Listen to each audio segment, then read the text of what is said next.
अकबर के शहर फतेहपुर सिकरी में सर्दियों के दौरान काफी ठंड पड़ती भी एक बार बादशाह ने यह घोषणा करवा दी कि वह सोने के 1000 सिक्के उसे देंगे जो शाही महल के बाहर स्थित ठंडी झील में पूरी रात खड़े होने की हिम्मत करेगा। कई दिनों तक अकबर के पास कोई भी नहीं आया।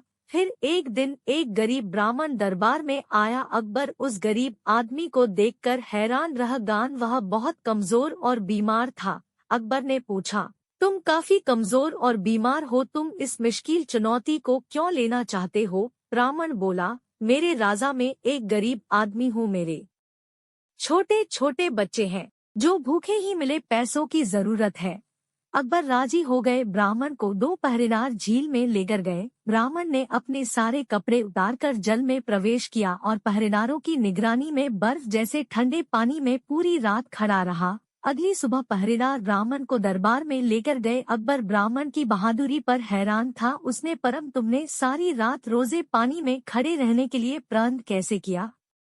क्या तुम्हें ठंड नहीं लगी? ब्राह्मण ने कहा, जी महाराज, मुझे बहुत ठंड लग रही थी, पर तभी मैंने उन दीपकों को देखा जो महल के मीनारों में चमक रहे थे। मैं सारी रात उन्हें देखता रहा और उन्होंने मुझे गर्म रखा। जब अकबर ने यह सुना तो वह ब्राह्मण से बोला, दीपक ने सारी रात तुम्हें गर्म रखा है?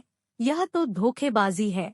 तुमने अपना कार्य ईमानदारी से नहीं किया, तुम्हें कोई सोना नहीं मिलेगा। और उसने पहरेदारों को आदेश दिया कि वे ब्राह्मण को दरबार से बाहर निकाल दे। गरीब ब्राह्मण बहुत परेशान था। वह जानता था कि बादशाह ने उसके साथ अन्याय किया है, लेकिन बादशाह के साथ तर्क कौन करता? वह दुखी होकर घर चला गया। जब यह सब हुआ तब बीरबल दरबार में उपस्थित था। उसने सोचा, बादशाह बहुत मनमानी कर रहे हैं, मुझे उन्हें सबक सिखाना चाहिए ताकि ब्राह्मण को वह सोने मिल सके जिसका वह हकदार है। बीरबल अकबर के पास गए और सम्मान के साथ झुककर कहा, जहांपना, मैंने अपने मित्रों के लिए एक दावत का आयोजन किया है। मैं आपको और सभी मंत्रियों को आमंत्रित करना चाहता हूँ। कृपया आज शाम को दावत के लिए मेरे घर पर पधारे। अकबर यह सुनकर बहुत खुश हुआ। शाम को अकबर ने खबर भिजवाई कि वे आ रहे हैं, परंतु बीरबल ने कहला भेजा कि अभी खाना तैयार नहीं हुआ है, जब तैयार हो जाएगा तो खबर भेज दूंगा।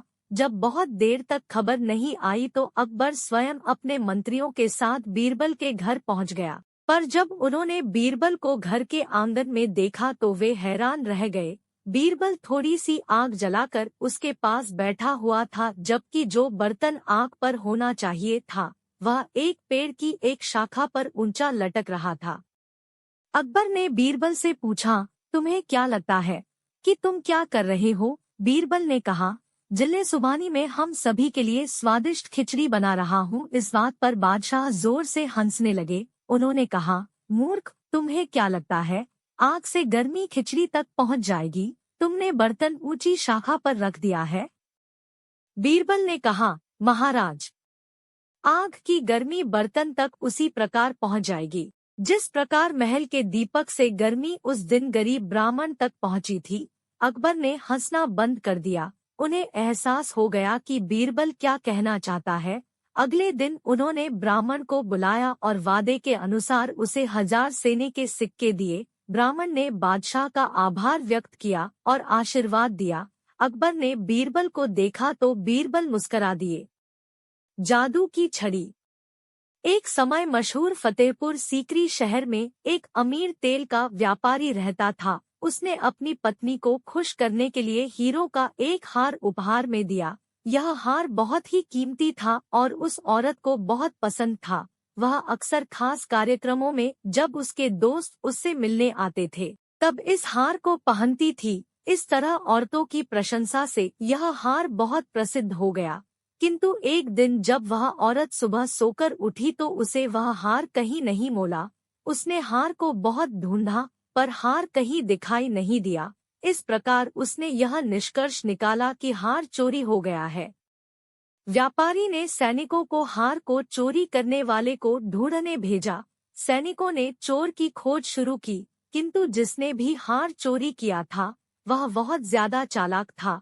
उसने सैनिकों के लिए कोई सुराग नहीं छोड़ी था। इससे व्यापारी की पक्षी दुख के कारण बीमार पड़ गई। व्यापारी को अपनी पत्नी के स्वास्थ्य की चिंता होने लगी। जब कोई विकल्प नहीं मिला तो उसने बीरबल को यह मामला सुलझाने के लिए बुलाया। बीरबल व्यापारी का बहुत अच्छा दोस्त था। एक दिन बीरबल उसके यहाँ रात के खाने पर गया। बीरबल व्यापारी से बोला, वह हार हमेशा तुम्हारी पत्नी की अलमारी में रहता था। यदि यह चोरी हुआ है तो यह आपके नौकरों में से किसी ने किया है। अपने सभी नौकरों को बुलाओ, मुझे उनसे बात करनी है। नौकरों को भोजन कक्ष में बुलाया गया। बीरबल ने नौकरों से कहा, मेरे पास कुछ जादू की छड़ियां हैं। मैं आप में से प्रत्येक को एक एक छड़ी दूंगा। कल आप ये छड़ियां मुझे वापस कर देना। नौकरों में से एक नौकर ने कहा, परंतु आप इन छड़ियों की सहायता से चोर का पता कैसे लगाएंगी? बीरबल ने कहा, यहाँ कोई मामूली छड़ियां नहीं है। चोर की छड़ी रात भर में 2 इंच बढ़ जाएगी। इसलिए मैं कल जब तुम्हारी इन छड़ियों को जापूंगा तो मुझे पता चल जाएगा कि चोर कौन है। यह सुनकर व्यापारी हैरान हो गया, किंतु उसने कुछ नहीं कहा। अगले दिन नौकरों ने बीरबल को छड़ियां वापस कर दी। बीरबल ने एक एक करके छड़ियों को नापा और व्यापारी से कहा, तुम्हारा रमोद्या जोर है। हर कोई हैरान था। व्यापारी ने कहा, तुम ऐसा कैसे कहा सकते हो? बीरबल ने उत्तर दिया, मैंने इसको जो छड़ दी थी वह 2 बज छोटी है।